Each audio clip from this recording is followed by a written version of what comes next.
M. Parizeau, ancien Premier ministre, M. le chef du Bloc québécois, Mesdames et Messieurs, députés de la Chambre des communes et de l'Assemblée nationale, M. le Président de la Société Saint-Jean-Baptiste, chers amis, et ce que nous avons en commun, chers militants et chères militantes, ce qui caractérise une nation, ce qui lui donne naissance et la consolide, c'est un projet commun, un idéal commun, des malheurs communs et des bonheurs communs.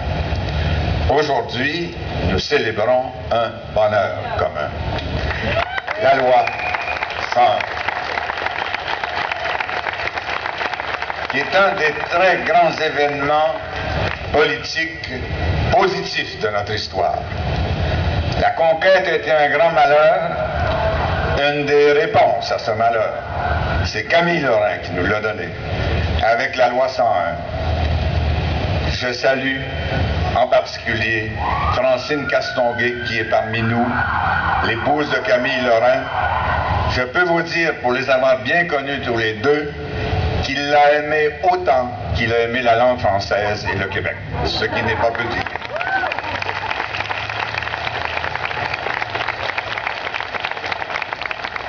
Et effectivement, une des premières vertus de Camille, qui est une des vertus humaines les plus universelles, c'était l'amour de la patrie.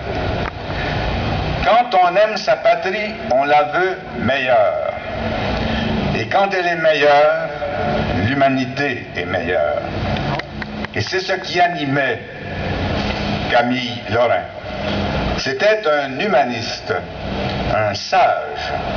Il a choisi une profession d'ailleurs éminemment sociale, se préoccuper de la misère morale découlant de la maladie mentale. Et ça lui a fait approfondir en particulier le fait qu'il y avait des similitudes entre les misères morales collectives et les misères morales individuelles. Et c'est pour ça qu'il s'est battu avec autant d'ardeur pour que le français devienne la langue du Québec. Et il a beaucoup souffert pour arriver à cet objectif. Il faut se remettre dans le contexte du temps, qui était un contexte colonial, il faut s'en souvenir. Nos enfants et nos petits-enfants ont de la difficulté à croire que le mot est juste, mais il l'était. Ce grand humaniste qui était Camille Lorrain a été traité de fasciste à l'époque où il défendait la loi 101.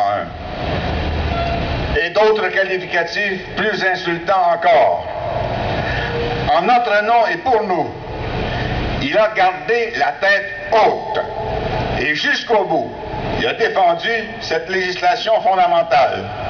Et ceux qui la condamnaient autrefois, ou ne sont plus là pour le faire, ou l'approuvent, comme Stéphane Dion. Un de ses prédécesseurs, Pierre Trudeau, pour vous dire jusqu'où allait le mépris, a dit que cette loi de Camille Lorrain était une loi de fou. C'est incroyable, mais c'est ça. C'est pour ça que c'est provisoirement qu'il a donné son nom à un aéroport. On s'en souviendra le jour où on contrôlera notre destin.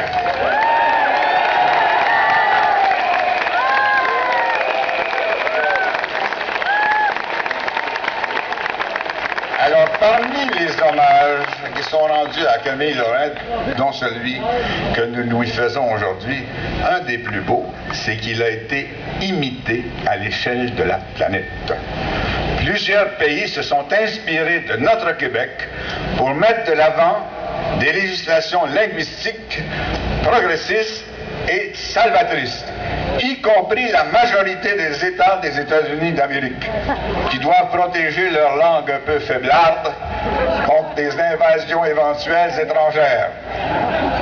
Donc plusieurs pays, y compris la République française, qui s'est inspirée de nous, la loi Toubon dont les syndicats ouvriers français, et j'écoutais avec attentivement les discours de nos leaders syndicaux, s'inspirent actuellement pour, dans ce pays fort de 60 millions d'habitants, 5e puissance du monde, de faire un combat linguistique inspiré de notre combat.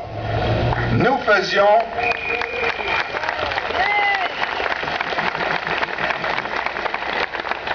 faisions aux yeux de certains une bataille nationaliste. C'est vrai que c'était une bataille nationale. Mais défendre la culture aujourd'hui n'est plus une bataille nationale ou nationaliste. C'est une bataille planétaire. C'est préserver la diversité humaine, donc la richesse de l'humanité, que de se battre pour les langues et pour les cultures. La nôtre et celle des autres qui peuvent être en péril.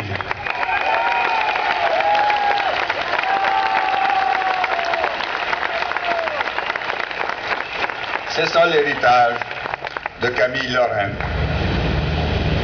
Et malgré tous ces efforts, malgré tous ces effets positifs, nous savons très bien, cela a été dit et répété, que le combat n'est pas terminé. Il y a encore des phénomènes inquiétants pour nous et pour ceux qui arrivent pour vivre parmi nous. Que 50% d'entre eux qui ont fréquenté les mêmes écoles que nos enfants choisissent le collège anglophone n'est pas une bonne nouvelle. C'est angoissant. Et il faut d'une manière ou d'une autre, et législative, s'il le faut, remédier à ce problème. C'est rendre...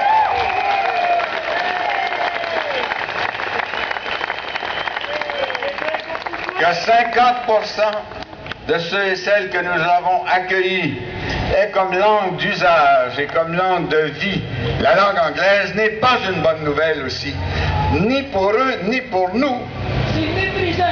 Exactement. Et c'est méprisant et c'est triste pour eux. Maria Mourani est un témoignage vivant que quand on est parfaitement intégré, on a beaucoup plus de chance d'être heureux. Alors si on veut que ceux et celles que nous accueillons ici aient les chances les plus élevées d'être heureux, c'est pour nous un devoir de les intégrer et de leur dire la vérité.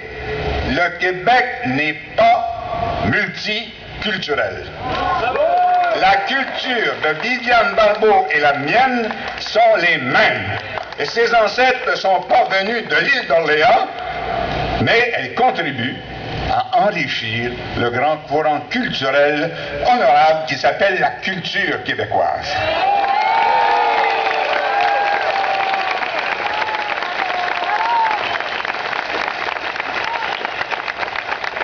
Le Québec n'est pas bilingue non plus. La langue officielle du Québec, c'est le français. La langue commune de communication, c'est le français pour tous les gouvernements du Québec. Et aucun juge ne nous imposera le gouvernement par les juges de quelque niveau de tribunal qu'il soit.